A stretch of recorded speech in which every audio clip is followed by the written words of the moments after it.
परिवर्तन, लेशा का परिवर्तन,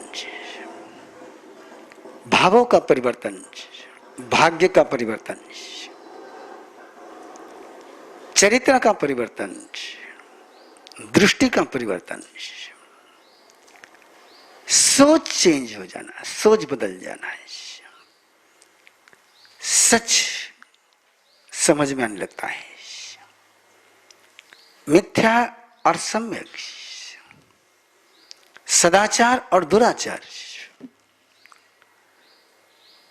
आचार तो वही, आचार को केवल चेंज करना है, और ये चेंज करने की जो सहज प्रक्रिया है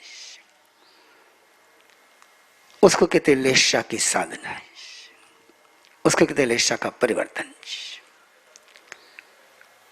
कृष्ण लेशा को भगवान महावीर से पूछा गया है, क्या कृष्ण लेशा का जीव नीलेशा, कपोतलेशा, तेजुलेशा, पद्मलेशा, शुक्ललेशा होना हो सकता है क्या? परमात्मा ने फरमाया प्रज्ञापना में, नीलेशम पप्प तारुवताय ता गंधताय ता रसताय ता फासताय परिणमय। उस लेशा को प्राप्त करके वो लेशा उसमें बदल जाती है, शुक्ल लेशा को प्राप्त करके के वो शुक्ल लेशा में जाएगी। ये जो परिवर्तन का सूत्र है, कौन किसको बदलेगा? जिसमें फोर्स ज्यादा है, जिसमें शक्ति ज्यादा है, जिसके वाइब्रेशन बहुत फ्रीक्वेंसी की है, मैक्सिमम फ्रीक्वेंसी जिसमें है, वही दूसरी लेशा को चेंज कर सकता है। यदि कृष्ण लेशा के वाइब्रेशन ज्यादा शक्तिशाली होंगे और शुक्ल लेशा के वाइब्रेशन वीक होंगे तो शुक्ल लेशा कृष्ण लेशा में पहुंच जाएगी,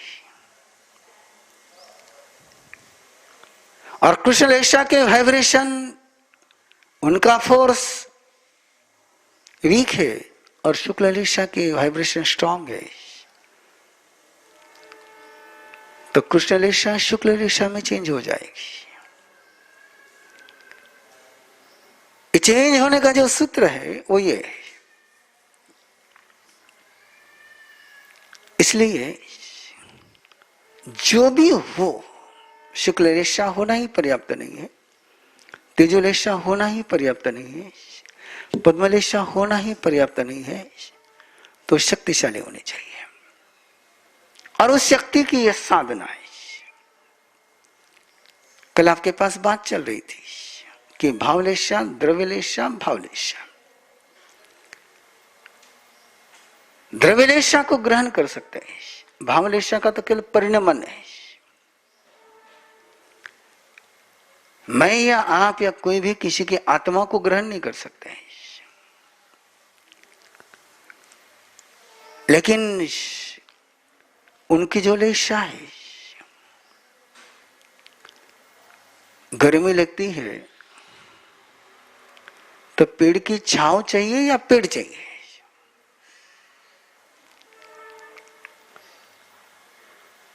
कूलर चाहिए या कूलर की हवा चाहिए?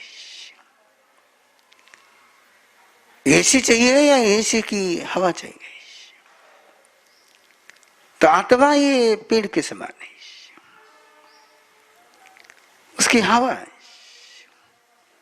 और हवा का सूत्र ध्यान में रखिए, पेड़ तो जहां है वही रहेगा, लेकिन पेड़ की हवा दूर तक जाती है। फूल जहां है वही रहेगा, लेकिन फूल की गंध दूर तक जाएगी, रस भी दूर तक जाता है, स्पर्श भी दूर तक जाता है। किनके पार्टिकल्स है?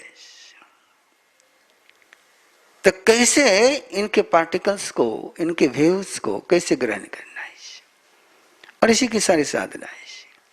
उस साधना का एक छोटा सा विज्ञान आज समझ ले। पहले क्या करना होता है? परिषाडई, पहले स्वयं के पास जो गंदगी है, जो कचरा है, उसको साफ करना है।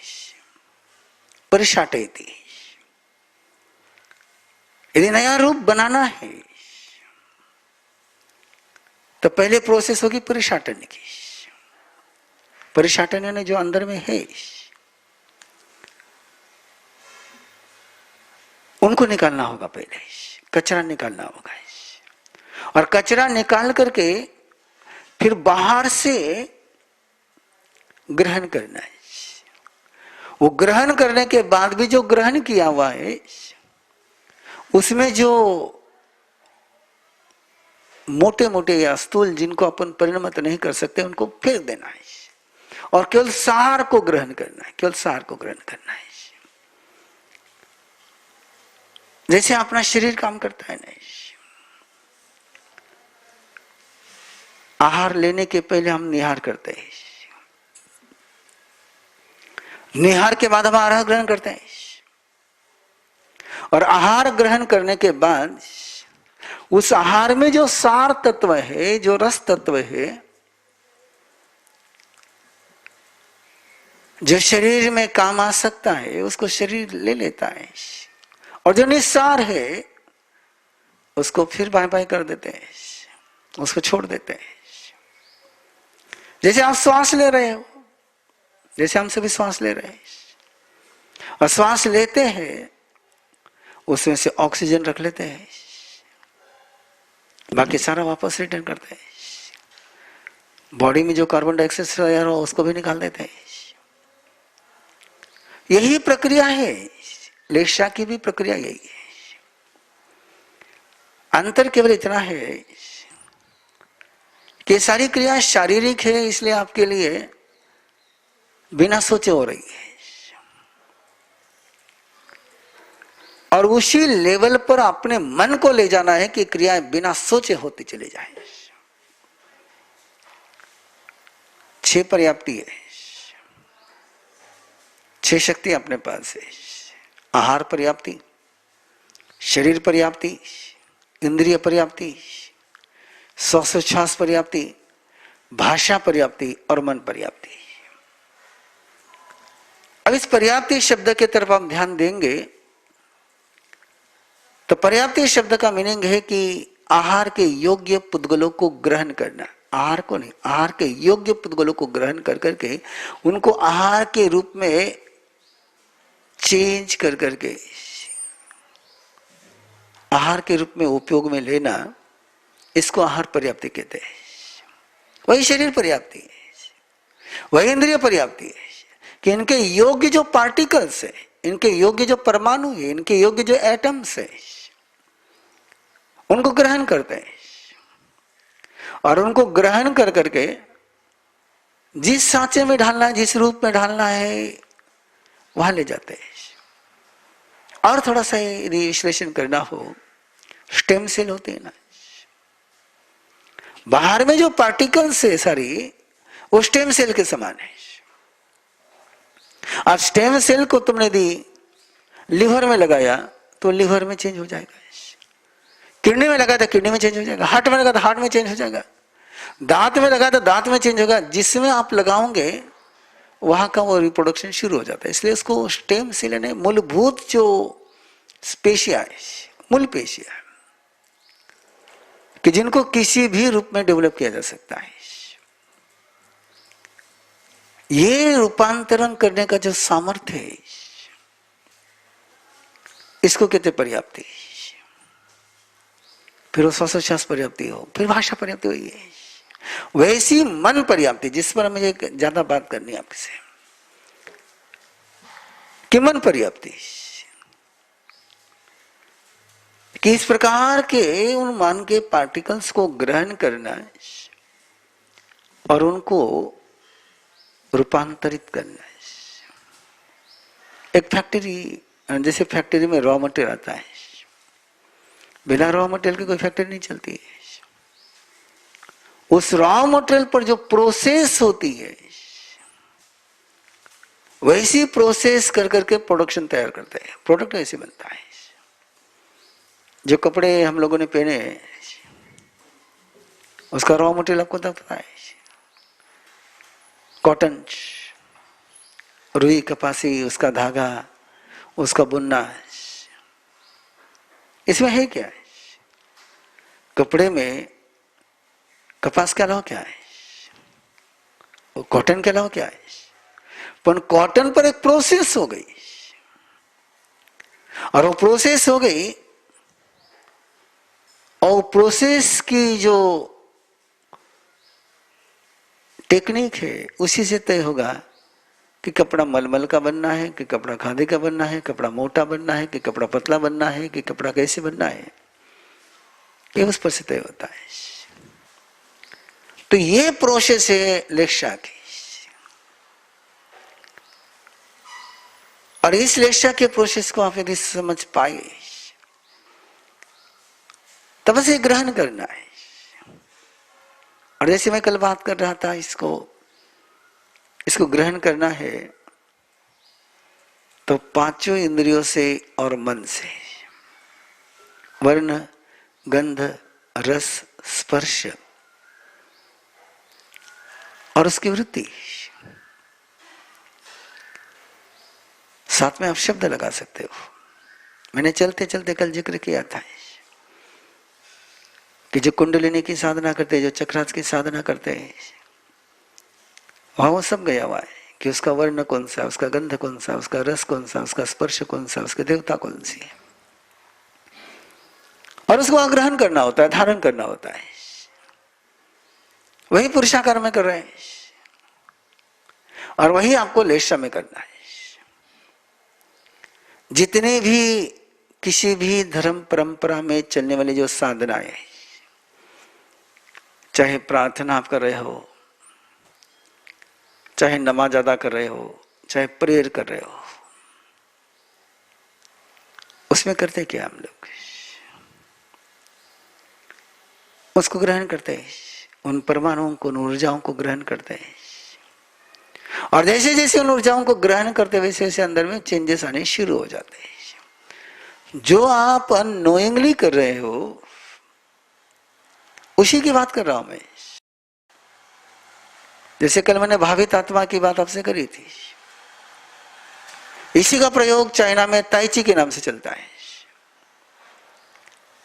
उन्होंने उसका पूरे एक कोर्स तैयार कर लिया है। इसी को जैन आगम में समुद्घात कहते हैं। भावित आत्मा के लो, समुद्घात के लो, ये सारी प्रक्रिया जो इसी प्रकार की है। जहां कल हमने कहानी को लेकर आए थे, वहां से वापस ये सारी साइंस को साथ में रखते हुए उस कहानी को फिर याद करो कि मैं कुमार परेशान हो गया है, और परेशानी में भी ईमानदार है। शब्द ध्यान में रखना है। परेशान होने के बाद भी आपकी श्रद्धा और आपकी ईमानदारी बनी हुई है, तो परेशानी में से भी शानदार रास्ता निकल जाएगा। मेघ कुमार के सारे कहानी का यदि सूत्र कोई है, चरित्र का, घटना का सूत्र कोई है, राजा श्रेणी का बेटा है, दीक्षा ली, वैराग्य से भावित होकर के दीक्षा ली, और पहली रात में सोने में परेशानी होने के कारण से मन उचड़ गया है। अंदर में निर्णय हो गया कि जहां एक रात से इनसे नहीं रह सकता, वहां जिंदगी कैसे बिताऊंगा। अच्छा है, अपना घर अच्छा है, महल अच्छा है, ये उसने तय किया अंदर में। लेकिन तय करने के साथ उसने एक ईमानदारी रखी कि मैंने दीक्षा ली है तो परमात्मा की आज्ञा लेकर के, परमात्मा के साक्षी से ली है, तो छोड़ूंगा भी तो परमात्मा के साक्षी से छोड़ूंगा।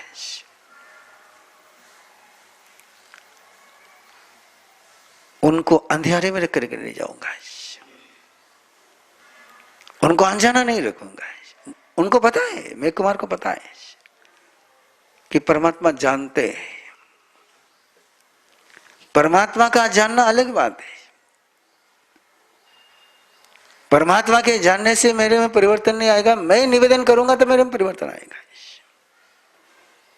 इसलिए मेघ कुमार जैसे सूर्यदेव होता है भगवान महावीर के पास पहुंचता है। अब जैसे भगवान महावीर के पास पहुंचा है तो वहां तो भगवान महावीर की परम शुक्ल लेशा है और परम शुक्ल लेशा के उस सारे पर्यावरण में पहुंचने के बाद जो बोलने के लिए वो आया था वो बोलने की रास्ते बंद हो गए, बोल ही नहीं पा रहा है। जो सोच करके आया था वो सोच ही चला गया। ये अंतर्यान ध्यान में रख, एक उस कहानी का एक step one step by step समझते चले जाओ कि जैसे परमात्मा के पास पहुंचा है, जैसे आप अपने पेरेंट्स के पास पहुंचते हो, जैसे आप अपने गुरु के पास पहुंचते हो, और यदि आप ओपन हो, यदि आप उनके प्रति श्रद्धा के साथ जा रहे, प्रेम के साथ जा रहे, तो उनकी जो लेशा है उसका असर आप पर होगा, उनकी जो हो रहा है उसका असर आप पर होगा। इसलिए ये तो समूह शरण का प्रभाव है परमात्मा के। समूह शरण में परमात्मा के ज्ञान का प्रभाव अलग बात है। समूह शरण का प्रभाव है कि समूह शरण में जाकर के कोई बैठा तो भय से मुक्त हो गया है। बकरी को वहां शेर का डर नहीं लगता है, चूहे को बिल्ली का डर नहीं लगता है, क्योंकि वहां पर जो वर्ण गंध रस स्पर्श परमात्मा के परम शुक्ल लेशा के, वो परम शुक्ल लेशा के उन परमाणुओं के बीच में, क्योंकि परमात्मा से जो निरंतर लेशा बाहर निकलेगी वो परम शुक्ल लेशा है। और परम शुक्ल लेशा के वर्ण गंध रस स्पर्श में रहते हुए किसी के मन भय या विकार जन्म ही नहीं पाता है, लेकिन वहां एक ओपन होकर के जाना पड़ता है। वैसे में कुमार का हुआ है।